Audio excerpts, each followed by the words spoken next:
What have you heard about the phenomenon of mysterious cattle mutilations? Most people, when asked about the subject, would probably have no idea. And that's fine, as most people are typically caught up in the stress and continuous plans of their daily lives. Rarely do people ever stop to look up at the sky or out past the rural fields as they drive by them. But for those of you who are wrapped up in the underground information web like I am, you already know where this video is going. Well, cattle found dead and the manner of their deaths are a real mystery. Zach Tecklenburg traveled to Henry County to see it for himself. Yeah, 3 different cows on 3 different days found mutilated. Their owner is out of rational explanations, and that has her looking to the sky. I'm normally a very private person, but I'm willing to do this because it's just something I want some answers to. Henry County rancher Lynn Mitchell is perplexed. She found one of her 1,500-pound cows dead in the pasture on July 19th. Its tongue sliced out, its heart exposed. It wasn't detached, it was just hanging out. Cows found mutilated, some of them cut with precision and their bodies seemingly untouched with no bloodshed. 6 cases are now being investigated just north of the Houston area in Madison County. As KPRC2's Sabira Rayford reports, investigators are looking into who or what might be responsible. Thursday morning, Casey came out to feed his herd and found this, his 6-year-old cow mutilated, its udder and reproductive organ removed. I couldn't believe that it happened so close to home. Friend and one of the other ranchers, Gordon Phillip, arrived with the Kansas City, Missouri police and a vet out of Smithville. It's amazing how, I mean, like a vet said, if he had done a massive mastectomy like that on a cow, there'd be blood all over the field, but there was no blood. When the farmer arrived here Thursday morning, the gate was still locked and there were no footprints or tire tracks leading to the dead cow. UFOs and unidentified aerial phenomenon have been interconnected with livestock and other animal mutilations for centuries. Mutilations had begun to spring up within the United States during the late 1800s, but it's important to mention that reports of strange livestock mutilations precede those found in the U.S. Livestock ranchers from the United Kingdom, for instance, had given many reports of mutilations during the early 1800s. Other ranchers from European nations and empires had also reported animals such as cows, horses, and goats being mutilated in suspicious ways that predate the UK's encounters. It wasn't until the 1970s that the United States had finally begun to be more vocal about the issue, mostly because ranchers across the nation from across states had noticed a drastic increase in bizarre cattle mutilations. They increasingly began to fear whatever was behind the mystery, arming themselves and their loved ones to the teeth in order to feel some semblance of safe within their own properties. Initially, when mutilations began to ramp up in the 70s, and nobody was receiving any answers, not even from their local police, people affected by the issue began to theorize a litany of reasons behind the strange killings. That there were crazed individuals with tranquilizing darts who were responsible for butchering their animals, that cults had been taking the lives and organs of these cows as a sacrifice, that government entities were flying helicopters into fields or sneaking in and then killing the cattle for some top-secret alien or genetic engineering program. When state veterinarians initially looked into the mutilations, they had tried to pass them off as natural deaths resulting from wildlife predation or scavenging. They referenced that animals typically go for soft tissue parts of the body prior to eating away at the more bony and cartilage-filled parts. Some of the animals explicitly mentioned by these vets as being responsible for bizarre holes and removal of particular organs were foxes and possums. These species were listed by vets simply because their teeth were quote-unquote sharp and blade-like. It was implied that other vermin and critters were also to blame too, such as coyotes, flies, and scavenging birds that typically eat from carcasses. He looked out of his window at night just before he went to bed, and a horse was standing out there. He got up the next morning, sat down to breakfast, and happened to glance out, and the horse had been mutilated. Right there. It was in the summertime. They had they had a house and 2 trailers where people lived in, and they all had their windows open. They had dogs around the place. No one heard any dogs barking. No one heard a thing. And that was right up by the house. When I was sitting out there one night, the sheriff was up in a plane, and I happened to look in the rearview mirror, and I saw this orange ball of light come up from the ground. So I nudged the deputy, or the posseman with me. We jumped out of a car, and this light came at us. It was up then, up off the ground, flying higher than the car. And they get up just about to the car, and then make a complete 90-degree right-angle turn. And in the cockpit, I could see 3 little lights, a red one and what looked like a white one, and either a green or a blue. Denver for the CBS affiliate there called A Strange Harvest. Since 1975 to 1980, when she made the documentary, there's at least 9,000 cattle mutilations. So basically, a bunch of people were sent images from various agencies and told to give their thoughts on them with practically no other information to go off of. I wouldn't be shocked that people would circle the drain with typical rational explanations that don't fit the picture being depicted, and eventually just settle on the explanation that it was probably a fox, since it's one of the only commonly known creatures with sharp enough teeth that can easily tear through soft tissue. This, in my opinion, is beyond an unsatisfactory response from the Federal Bureau of Investigation to settle on during the 70s. You see, you have to understand that the FBI had been tracking these occurrences loosely, and yet they wouldn't go near any of these cases with a 10-foot pole to investigate them properly.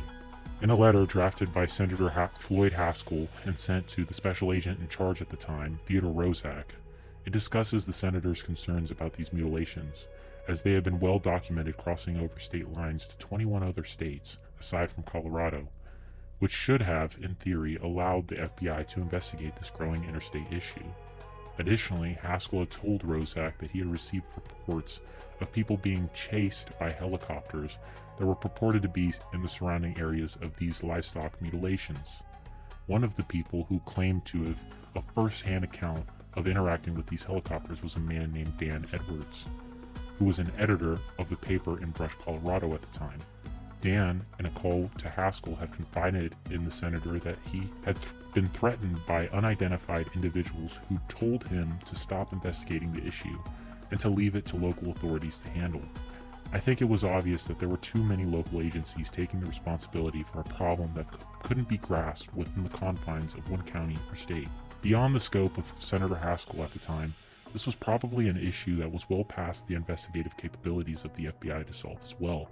In other words, if a problem is too big to fix and too complicated to confront, then it might be easier for everyone to just ignore it or leave it to speculation. If these mutilations were as mundane as the government suggested they were to be, and there's nothing to be concerned about, then why is there not an official answer to the phenomenon today?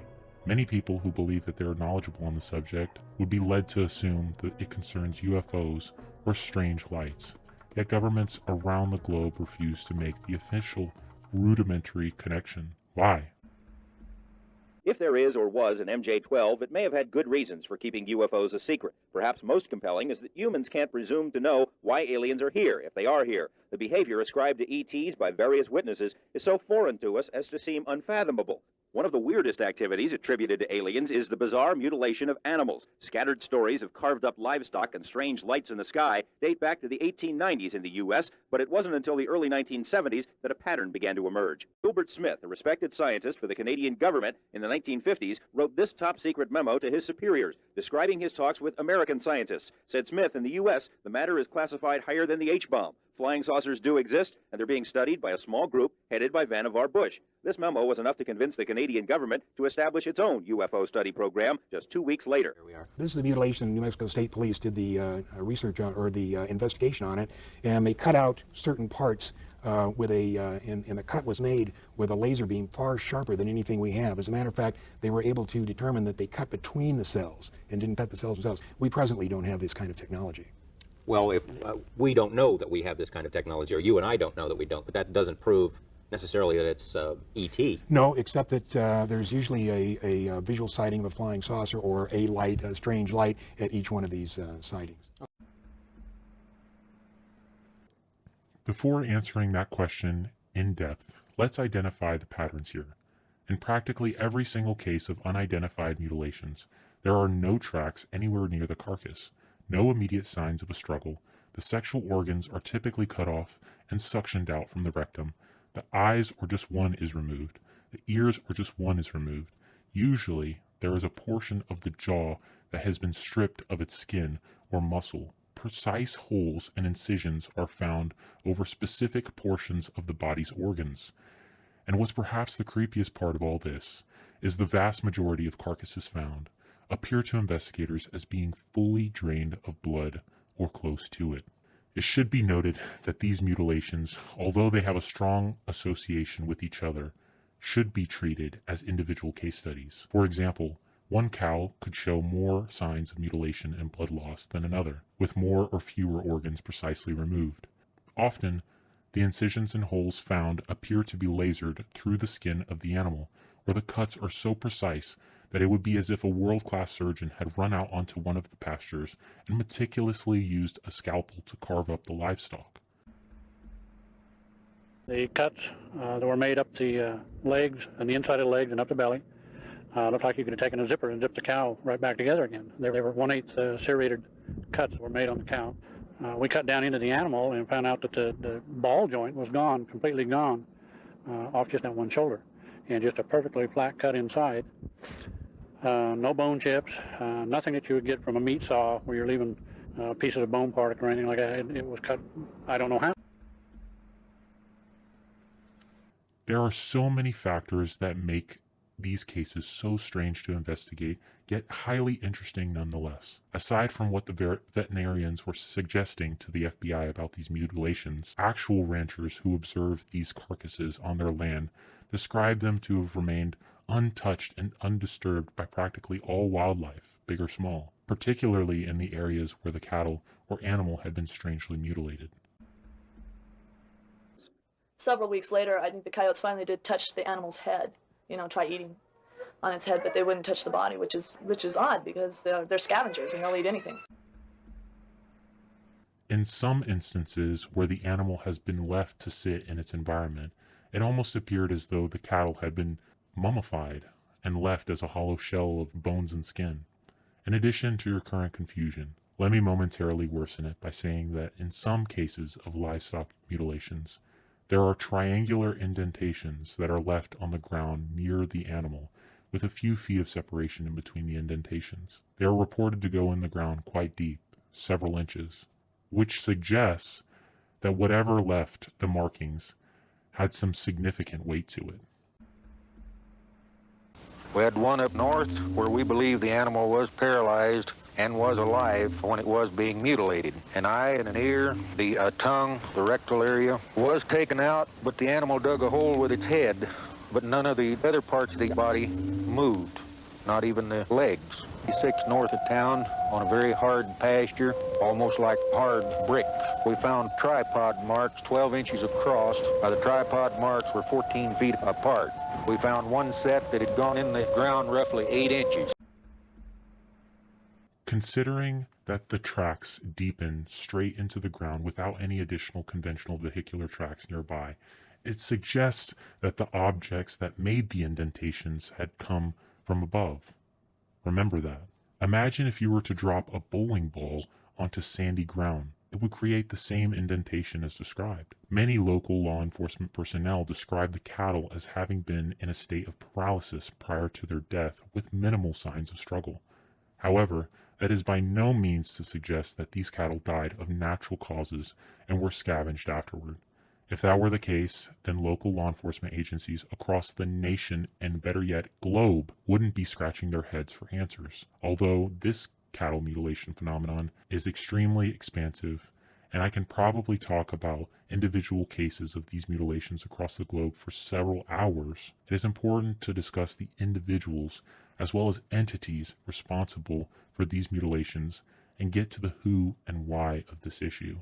But before I continue further, I must circle back to why governments won't discuss this issue with the public. Gerardo is the chief investigator for the district attorney's office in Trinidad, Colorado. Extraterrestrials are the ones mutilating animals. What do you think the implications are then for this planet? Throughout the mutilations, all of us involved have been concerned with the possibility of the mutilations going from animals to human beings. Understandable. Thank God to this point it hasn't happened. Whatever they're doing with the portions of these animals they are taking, I haven't the slightest idea. There's a reason for it. It's not haphazard. There's a pattern to it. I don't know. I think it's a wait-and-see game. What else can we do? If we do have beings from outer space doing this, with the capabilities to do things like this, what can we as a human race do? On September 29, 1988, a middle-aged man's horrifically mutilated body was discovered on the banks of the Guarapiranga Reservoir in Sao Paulo, Brazil. His body had been found after a 12-year-old child had been exploring the reservoir trying to catch water scorpions. Allegedly, the child had only caught a glimpse of the body after he had noticed numerous black vultures fighting and surrounding it from across the reservoir. Many onlookers had attempted to see the body after the boy had run into a nearby favela to call for help. Photos of the corpse had been taken by state police, and those images alone reflect exactly how bizarre this case was. It took Brazilian police practically no time to arrive on the scene, and after seeing the body and gathering a statement from the child, they had quickly begun to push the locals back in order to not have them closely observe the body. People were essentially told to go home and allow the state police to handle the investigation on their own. The next morning, when people showed up to where the body was previously, it had been as if nothing had ever happened, and the whole area was completely wiped of evidence and sanitized. Ordinarily speaking, when police conduct and conclude an investigation, it's not uncommon or strange for the police to collect as much evidence and data about the scene in order to gather a proper picture of what could have occurred. In fact, this is the appropriate procedure when conducting a potential homicide investigation. What is strange is to have law enforcement and military agencies sanitize a scene after an investigation has been conducted, especially when the thing that they are sanitizing is an outdoor reservoir which is generally littered with trash and debris anyway. Locals at the time thought a police report or news clip would eventually crop up about the incident, as the reservoir was a common dumping ground for street gangs to leave bodies. But nothing ever did come of it, and I would imagine that it's probably because there were escalating reports compiled from locals over the previous 2 years, and at the time informing the press along with investigators of strange cattle mutilations across the state of Sao Paulo. Unsurprisingly, each of these livestock mutilations had been conducted in the same manner as the body found in the reservoir. Holes had been strategically created across the man's entire body and torso, with one hole being made on each of his shoulders or upper bicep, and another was directly over his belly button. These holes seemed to act as ports to suction out the majority of the man's internal organs and blood. Holes were also identified on his lower half, and it appeared that his entire rectum had been suctioned out. The head of the body had its ears sliced cleanly off, and the eyes of the man were also gone. And the totality of the man's flesh surrounding his mouth had been skinned off his face. Allegedly, the man was purported to be alive during the vast majority of the attack, as the elusively leaked autopsy report mentioned that his vagus nerve, or vagal nerve, had been extraordinarily active just prior to his death. This nerve, generally speaking, is responsible for important involuntary functions of the body, such as the heartbeat, digestion, and people's immune systems.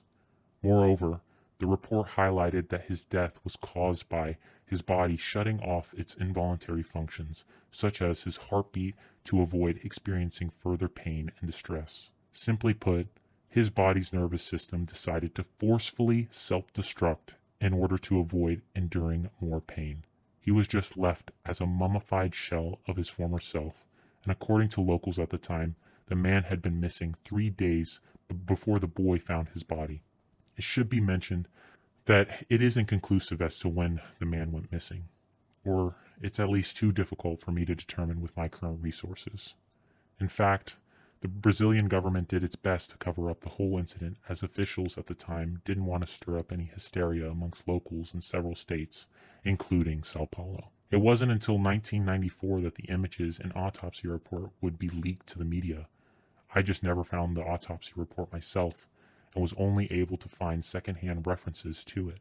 But just so you are aware, this isn't the only time that a human was mutilated by something we don't understand, and there are other instances globally.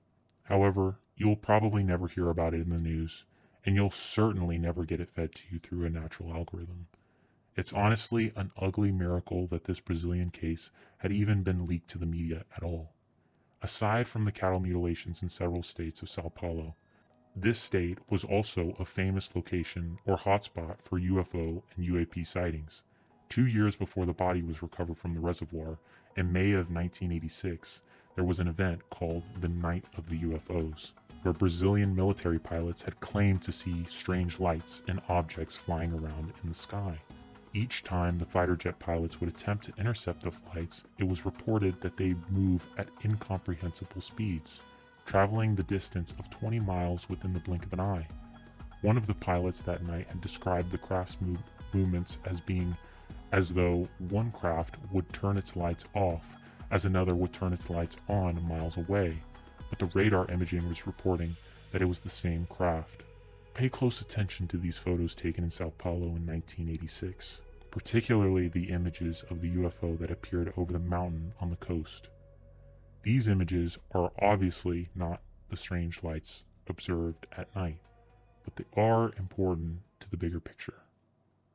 To truly grasp the potential who of this global issue, we'll have to shift gears to discuss an event that occurred on November 17th, 1986. This event is commonly referred to as the Japan Airlines Flight 1628 incident. I have managed to sample 3 news clippings that discuss this event in sufficient detail, and will begin by reading what the United Press International had to say about the event. It starts with pilot recalls how UFO made his 747 seem like a toy. Anchorage, Alaska. A veteran pilot whose sighting of an unidentified flying object was confirmed on radar screens said the thing was so enormous that his Japan Airlines cargo plane was tiny compared to the mysterious object. Captain Kenju Tarachi also said there were 2 other small unidentified objects, smaller than his Boeing 747, that did not appear on radar. Tarachi, the co-pilot, and the flight engineer all told the Federal Aviation Administration investigators that they saw UFO lights. They were flying parallel, and then suddenly approached very close, said Tarachi, 47, who requested and received FAA permission to take whatever evasive action was necessary to avoid the UFO, which appeared for a time on FAA and Air Force radar and on the radar screen in the cockpit of JAL Flight 1628. Tarachi spoke to the United Press International Tuesday, one day after the UFO incident on the evening of November 17th was revealed by the FAA. Additional FAA data released Tuesday again confirmed that government radar picked up the object that Tarachi said followed his jumbo jet. Tarachi, a pilot for 29 years, said he briefly glimpsed the large, unknown object in silhouette, and he said it was a very big one, 2 times bigger than an aircraft carrier. Tarachi made a drawing of the large UFO looking something like a giant walnut-shaped object, with big bulges above and below a wide flattened brim. The captain, who was stationed in Alaska with his family, was flying from Iceland to Anchorage on a Europe to Japan flight when the crew had its unexplained encounter in clear weather over Alaska. Tarachi said 3 unidentified objects followed his jet for 400 miles. It was unbelievable, he said, acknowledging that some of his colleagues have doubts about what the crew saw. FAA investigators who questioned the crew in Anchorage concluded that they were normal, professional, rational, and had no drug or alcohol involvement. The report by FAA security manager Jim Derry said, "Crew cockpit experience totals more than 46 years, the pilot said. Tarachi said the crew was not frightened, but wanted to avoid whatever was all lit up in their flight path. We want to escape from all this. That's why they went along with FAA directives to drop 4,000 feet and make turns, including a complete 360-degree turn, but Tarachi said they were still following us. He said the evasive maneuvers were of no avail and the lights stayed close, once appearing in front of the cockpit. Radar showed one close object. Tarachi said he could not explain the mysterious events that have been partly confirmed by the FAA and Air Force, except to speculate that he witnessed something of extraterrestrial origin of a far more advanced technology. He expressed amazement that the objects moved so quickly and stopped suddenly. Tarachi referred to the objects as the 2 small ships and the mothership. Speaking in English but occasionally seeking assistance from a translator, Tarachi drew maps, pictures, and supplied technical annotation to describe the events. Asked why he thought UFOs would tail his chartered cargo plane, Tarachi laughed and jokingly replied, "We were carrying a very famous wine made in France. Maybe they want to drink it." Asked if he was nervous, Tarachi replied, "No, I am the captain. I cannot be nervous." FAA flight control reports indicate the object stayed with JL Flight 1628 for at least 32 minutes. Tarachi said he thought it was longer. The flight controller directing the JL plane reported the object on his radar as close to 5 miles to the jet. Lastly, we have another news clipping from the Anchorage Daily News that starts by saying, "Controller says unknown image tracked on radar. Image seemed to be following JL cargo plane, the reported sighting of UFO. 3 air traffic controllers tracked on radar an image that seemed to be following the November 17th flight of a Japanese Airlines cargo plane. According to one of the controllers who helped monitor the radar, the captain of the JL plane reported that the unidentified flying object was tailing his aircraft at the same location as the radar image. All 3 of us thought that there was a track," said Sam Rich, a controller who has worked for the Federal Aviation Administration for more than a decade. A track is what air traffic controllers call the radar image of an aircraft. In previous news releases, the Federal Aviation Administration reported only one controller sighting the mysterious object, described by the crew as wavering lights on radar.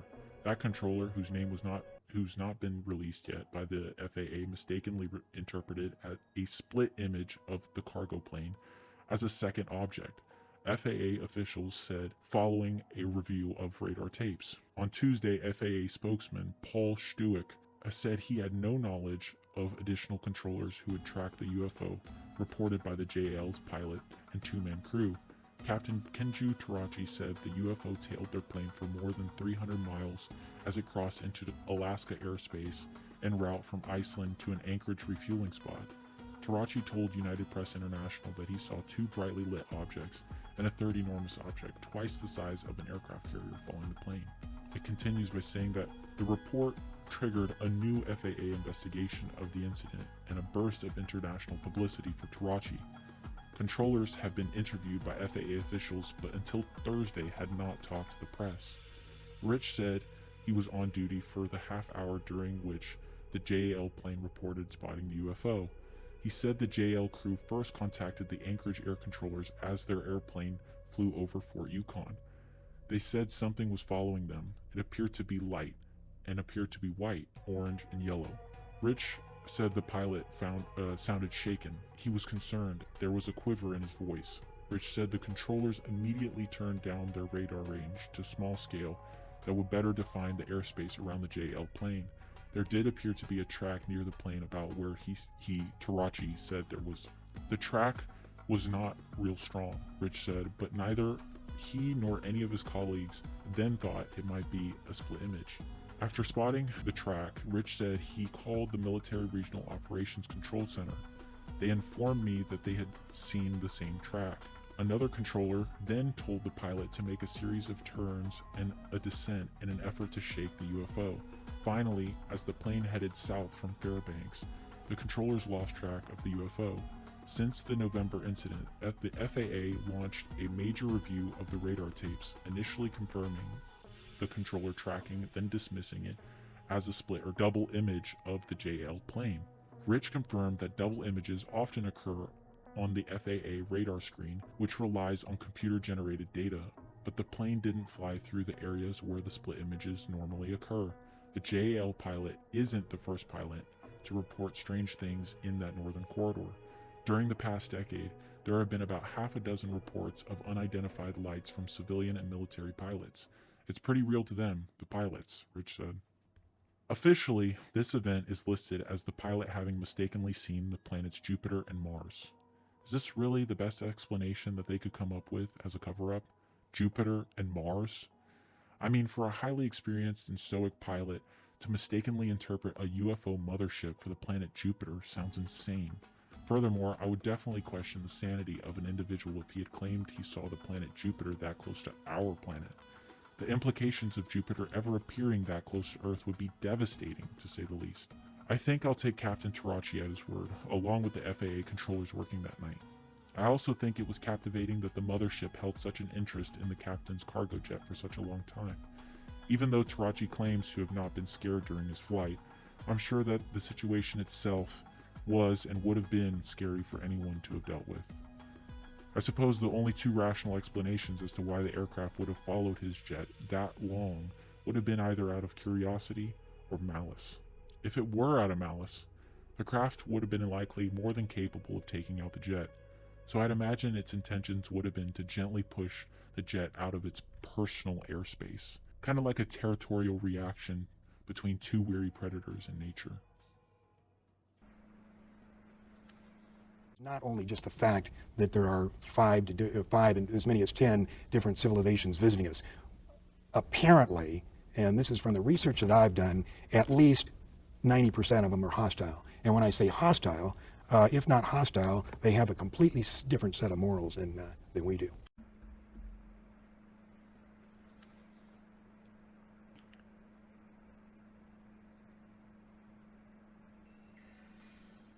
By the way, did you notice what year this incident occurred? So did I.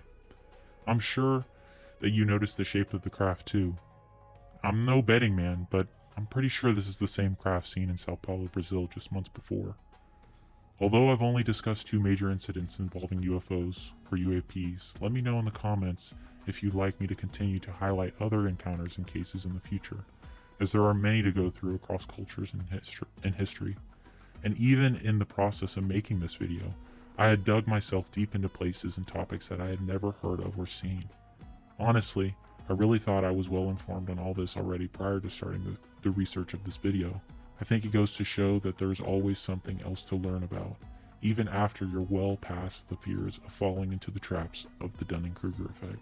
I think it's time to circle back to the beginning, especially now that there should be a clear understanding of what's going on and who's possibly one of the culprits behind these livestock mutilations. If you were still wondering about those deep indentations you saw earlier, then do these images help?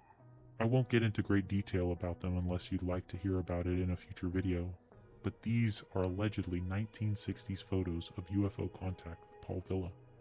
The printed image of the tripod landing pegs on that ship almost perfectly corresponds with the indentations seen near some cattle mutilation sites, but you be the judge.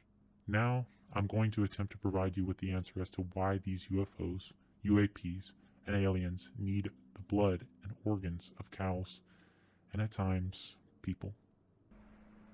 That if they are visitors from another planet, they use the cattle for the same reason we do. And it's true that the things that are done to the cattle are quite horrible, but if you think the visitors are the only ones doing horrible things to cattle, I recommend that you visit a slaughterhouse.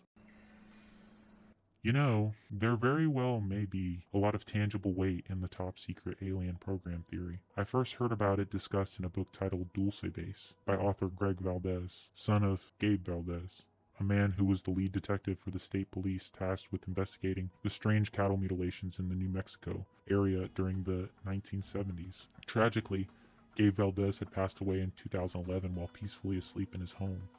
Nevertheless, the path that Gabe was led down during his professional career has made me rethink the perspective I once had on governments aiding in bizarre cattle mutilations, as I do think they did in this instance, at least in and around Dulce, New Mexico. I'm sure that you'll enjoy reading the book if you get the chance. If you think everything you've seen thus far has shocked you, or if you're just that skeptical, then just wait, because you haven't seen anything crazy just yet. In order to truly attempt to provide an answer as to why aliens, extraterrestrials, and other forms of non-human intelligence would need the blood and organs of various creatures, you're going to have to be perhaps the most open-minded you've ever been in your life. I'm sure that many people knew the significance of the Dulce, New Mexico military base when I mentioned the book title moments ago. The Dulce base is described by many as a dumb or a deep underground military base. At one point in time, it was perceived by many, but to locals especially, as though it were as real as the fingers attached to our hands. However, because of the specific secrecy surrounding this base and the alleged information that was leaked from it, any and practically all information about it comes up as conspiracy theories online, with countless fact checks from various search engines asserting that everything concerning the base was made up.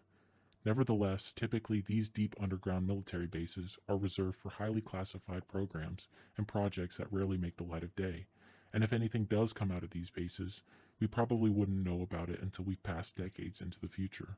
Well, in order to get into the metaphorical weeds of this issue, we're going to need to start with someone talked about in the Dulce Base book, a man by the name of Thomas Edwin Costello. This name, in conjunction with that base, along with other names like Philip Schneider, opens up so many doors on the internet regardless of whether or not you're a believer. Allegedly, Thomas Costello was a high-clearance security guard and or contracted photographer who had worked at the Dulce military base for some time. To make a long and convoluted story short, at some point while working there, Costello had decided to leak information regarding the base in 1987. Soon after this, he purportedly been interviewed about the base and was asked a plethora of seemingly outlandish questions. What you are currently seeing is a small portion of that alleged interview. Early in the questioning, he was asked about the cattle mutilations, and his response was to refer to a set of leaked documents, images, and a video called the Dulce Papers. For those of you who aren't aware, Thomas Costello was presumed to be dead roughly a year after this bizarre interview, but more accurately, he and his family had disappeared off the face of the earth following his work at Dulce. There were many efforts by federal agencies in the U.S. Air Force to make him appear as a fictional character created by UFO conspiracy theorists, or at the very least, make things so murky that it would be impossible to accurately verify that Mr. Costello worked for the federal government or prove that he even existed. A similar story occurred to Phil Schneider. However, he claimed to be one of the people responsible for the Dulce base's construction. Schneider had made multiple public speeches that those of you who are curious enough can find in the description, discussing the operations at the base, and showed the secretive exotic metals that he had claimed to have gathered from UAP crafts, of which he had numerous samples that he visibly held up to the crowd during at least one of his speeches. Most of these projects involved the use of experimental craft or metals gathered from them, and the housing of extraterrestrials. In the various speeches that he had made, Phil repeatedly asserted that he was in fear of his life and well-being. He was convinced that some secretive sect of the government or military was going to take his life. After going public and blowing the whistle on the base, several months later in January of 1996, he was found dead in his room, and his death was deemed a suicide initially, according to his autopsy report. Interestingly, as a side note, the autopsy report for his case had indicated that Phil had been strangled to death by a tubular medical cord. But when he was found, there was reported to be a firearm located nearby, and he also had more than enough pills by him to achieve the same outcome. This makes me wonder why Phil would go through the extended effort and suffering by tying a cord around his neck to strangle himself, when a gun or the pills would have been a much quicker and required significantly less effort. It should also be mentioned that he had a portion of his hand missing, which to me makes the whole situation that much more unreasonable. I suppose the only way that we would definitely know that his death was a homicide would be if it were explicitly reported that his hyoid bone had been broken. Additionally, following his death, no one had been able to trace where all of the sampled craft metal went. If his story was a hoax, and the metal he presented were nothing more than ordinary, then why doesn't his family have them? Or why didn't law enforcement officials disclose that they collected the samples as evidence or in the pursuit of further investigation? What's more is that sometime after his death, there had been an obituary created for Phil Schneider claiming that he had died of a stroke. Yet his family never claimed to have made it or agreed to it. So why did it exist if his death had already been deemed a suicide? I could continue, but in short, many people were and still are convinced that his death fell under suspicious circumstances. If you'd like me to discuss his entire story in greater depth, let me know, as there's much to get into. However, to get this train back on its tracks once again, I must preface that the materials shared within the remnants and second-hand descriptions of the Dulce papers gathered by Thomas Costello describe the answer that people have been yearning for decades concerning these strange cattle mutilations. Thankfully, I have managed to obtain a small sample of these papers along with a few other images that are allegedly tied to the leak information, and I intend to now share what was found with you. But keep in mind that much of what you are going to observe regarding the Dulce base and images allegedly associated with it are all from the Cold War era, so don't expect HD quality images. Moreover, the majority of the images shown cannot be verified as genuine images taken from the base, with the exclusion of one photo. This one. This is allegedly the image that prompted Thomas Costello's interview and disappearance along with his families. The other actual images shown seem almost like depictions of the base, and not what was really photographed at the time. In fact, several of the higher quality images are from a movie that was released in the year 2000 titled The Sixth Day. I know there is a lot to follow, but bear with me. The addition of the movie doesn't mean that what was gathered from the Dulce base was all a hoax. I once heard that Hollywood enjoys sprinkling small artifacts of reality into fictional or science fictional pieces of art and film. It gets us more desensitized for what's to come in the future. To give a quick example, take the characters on Star Trek utilizing iPad technology decades before its actual commercial existence. I wouldn't put it past the government to orchestrate an alien science fiction film or several to cover up and cloud the validity of leaked information as well as images. The original image in question seems to show a large room filled with some type of tinted liquid that appears to be meant to suspend the embryonic sacs or tubes holding the humanoid bodies inside. In one of the sampled papers, there is a sketched image with a description stating that there are hundreds of these in various stages of growth. The sketch depiction of the photo also states that the bodies look dark gray with white pale eyes and are genderless, having 2 toes and 3 fingers. This is another sampled sketch from the papers discussing a smaller version of the image seen previously. I assume this is where the creatures are first placed during the early stages of their growth. This sketch, though, starts to depict what we've been trying to understand. It seems to show some kind of storage room containing a description of what looks to be animal parts. The other sketches shown appear to be holding tubs utilized to potentially preserve submerged pieces of tissue, organs, and other forms of meat. Or perhaps the tubs act as another form of an embryonic vessel for a being to grow properly. Regardless, I'd like to lastly read the secondhand abstract of what was explicitly found in the papers. If you are curious to find the actual documents in their totality, then I wish you good luck. The Dulce Papers. The Dulce Papers were comprised of 25 black and white photos, a videotape with no dialogue, and a set of papers that included technical information of the alleged jointly occupied U.S. alien facility 1 kilometer beneath the Archuleta Mesa near Dulce, New Mexico. Several persons were given the above package to hold for safekeeping. Most of those given the package were shown what the package contained, but were not technically oriented and knew very little about what they were looking at. The following was written by one of these persons about what the papers contained. This person described the scenes that the videotape showed and made sketched pencil drawings of some of the photos. What you see is what you get. I can't decipher what is written or drawn any more than you can. I pass these papers on only in the interest of getting to the truth. From other information I have, I believe the information contained herein is true.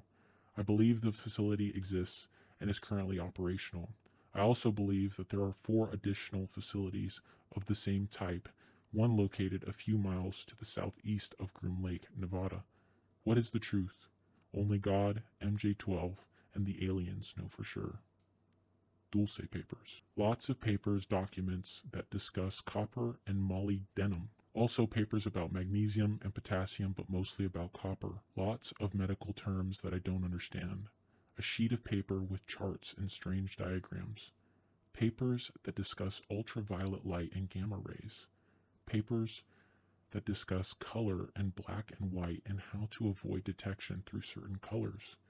In addition to these papers, there are about 25 pictures, black and white, plus 1 videotape with no dialogue, all taken inside the Dulce facility. These papers tell what the aliens are after and how the blood taken from the cows is used. Aliens seem to absorb atoms to eat. Aliens put hands in blood, sort of like a sponge for nourishment. It's not just the food they want, it's the DNA in cattle and humans being altered. The type 1 creature is a lab animal. They know how to change the atoms to create the temporary almost human being. It is made with animal tissue and depends on a computer to simulate memory. A memory the computer has withdrawn from another human being. The almost human being is slightly slow and clumsy. Real humans are used for training, to experiment and to breed with these almost humans. Some humans are kidnapped and used completely, even atoms.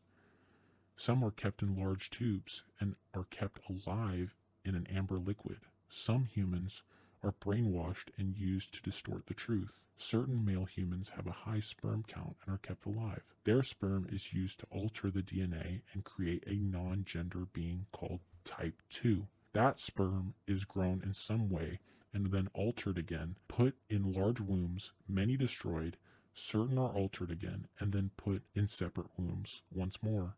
They resemble ugly humans when growing, but look normal when fully grown, which takes only a few months from the fetus size. They have a short lifespan, less than a year. Some female humans are used for breeding. Countless women have had a sudden miscarriage after about 3 months of pregnancy. Some never knew they were pregnant. Others remember contact in some way. The fetus is used to mix the DNA in types 1 and 2. The atomic makeup in that fetus is half human, half almost human, and would not survive in the mother's womb. It is taken at 3 months and grown elsewhere. So, to now draw a temporary conclusion for all this, life and the world as we know it is much more confusing than we give it credit. And I would argue that reality is far stranger than fiction. Things happen all the time, either in our personal lives or in corners of the world we don't see, which are completely beyond our comprehension. People shouldn't ignore evidence or disregard testimony because it doesn't conform to their current perspective on life. By the same token, it is healthy to maintain a degree of skepticism towards topics like ufology, as there has been a continuous global effort to conceal information regarding the existence of extraterrestrials and other forms of intelligent life.